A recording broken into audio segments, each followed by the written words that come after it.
ముద్రగడ పద్మనాభం గారి ఇంటి మీద దాడి జరిగింది.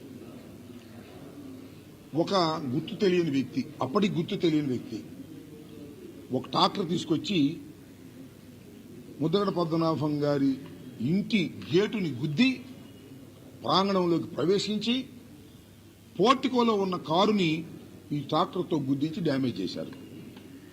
దాంతోపాటు అక్కడ రౌండ్లు వేసి ముద్రగడ పద్మనాభం గారి ఫ్లెక్సీలు, జగన్మోహన్ రెడ్డి గారి ఫ్లెక్సీలు, వారి అబ్బాయి గిరి ఫ్లెక్సీలు కూడా చించేసి ఒక అరాచకమైనటువంటి పరిస్థితిని సృష్టించారు. అతను ఎవరు ఏమిటి అని వెళ్ళి అడిగితే నేను పిఠాపురం ఎమ్మెల్యే గారి తాలూకా అని మాట్లాడుతూ ఉన్నాడు.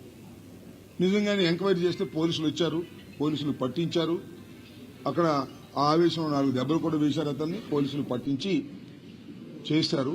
నేను ఈ సందర్భంగా చెప్పదలుచుకుంది ఏంటంటే, పిఠాపురం ఎమ్మెల్యే గారికి మీ ద్వారా విజ్ఞప్తి చేస్తున్నా. అయ్యా, ఆయన జనసేన కార్యకర్త అని తేల్చారు.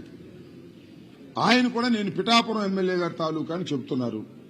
ఇలాంటి దౌర్జన్యాలను మీరు ప్రోత్సహించడం సమంజసం కాదు.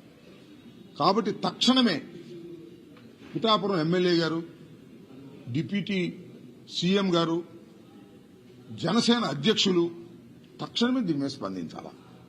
మీకు ముద్రగడ